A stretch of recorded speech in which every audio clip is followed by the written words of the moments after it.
అదే చెప్తున్నా కదా, జగన్ రెడ్డి గురించి వాస్తవాలు చెప్తేనే నా మీద కేసులు పెట్టాడు ఆయన నచ్చక. ఎన్ని కేసులు ఉన్నాయండి ఇప్పటికి?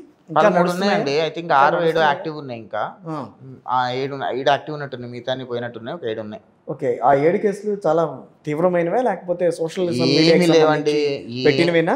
ఏమీ లేవు. ఆయన ఏదో చాలా తీవ్రమైన కేసులు పెట్టుకున్నాడు, సెక్షన్లు పెట్టుకున్నాడు. అవన్నీ కూడా కోర్టులో ఛాలెంజ్ చేసాము. కోర్టులో ఆర్గ్యుమెంట్స్కి వస్తాయి. ఆర్గ్యుమెంట్స్ వచ్చినప్పుడు ఖచ్చితంగా అంత కాన్ఫిడెన్స్ ఏంటి?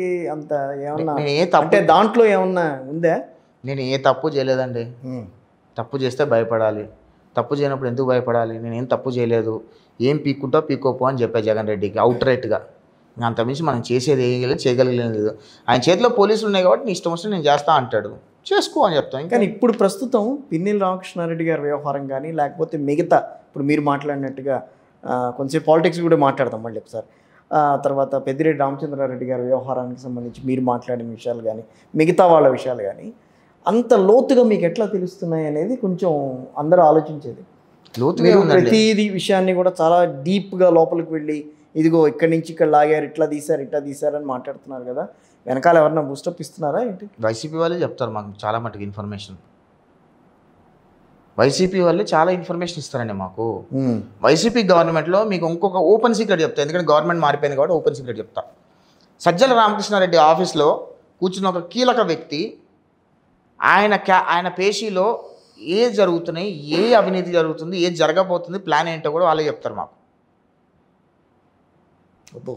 అర్థమైందా?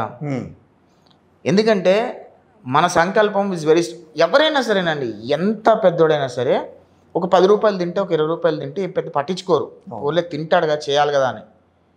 వీడు మొత్తం 100 రూపాయలు తినేస్తుంటే ఎవరు ఒప్పుకుంటారు?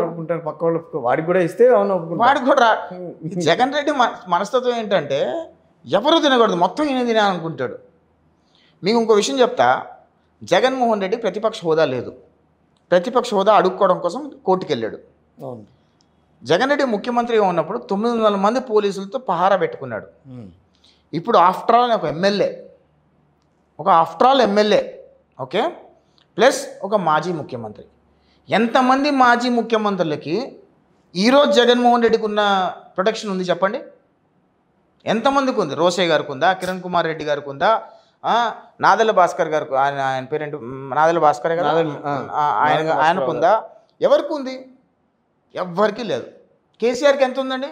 మాజీ ముఖ్యమంత్రి 2 సార్లు పనిచేసాడు, 10 సంవత్సరాలు పాలించాడు కదా. జగన్ రెడ్డి కంటే పెద్దగానే కొద్దిగా పొలిటికల్ ప్రొఫైల్ ఉంది కదా. ఆయన కూడా 2+2 గన్మెన్ ఉంది కదా. అంతే. ఈయనకి ఎందుకు 50 మందితో ప్రొటెక్షన్ ఇవ్వాలి? మీకు తెలుసా స్టోరీ ఏంటో? జగన్ రెడ్డి గత 5 సంవత్సరాల్లో ఆంధ్రప్రదేశ్ రాష్ట్రంలో సహజ వనరులు, బాక్సైటు, లాటరైటు, తోరియము, ఎర్రచందనము ఇలాంటి సహజ వనరులన్నీ కూడా విదేశాలకు అమ్మేసుకున్నాడు. ఎలా అమ్మాడంటే విదేశాలకి బ్రోకర్ల ద్వారా, అంటే మాఫియా డాన్స్ ఉంటారు. ఎర్రచందనానికి ఒక మాఫియా డాన్ ఉంటాడు, టైటానియంకి ఒక మాఫియా డాన్ ఉంటాడు, అదేవిధంగా తోరియంకి ఒక మాఫియా డాన్ ఉంటాడు. ఇట్లా కొంతమంది మాఫియా డాన్స్ ఉంటారు, అంటే మీడియేటర్స్ అంటారు వాళ్ళని. ఈ మీడియేటర్స్ ద్వారా రాష్ట్రంలో సహజ వనరులన్నీ కూడా విదేశాలకు అమ్మేసుకున్నాడు. ఈ సహజ వనరులు విదేశాలకు అమ్మేసుకున్నప్పుడు ఎవరైతే కొనుక్కున్నారో వాళ్ళు డబ్బులు డైరెక్ట్గా జగన్మోహన్ రెడ్డికి ఇచ్చేశారు.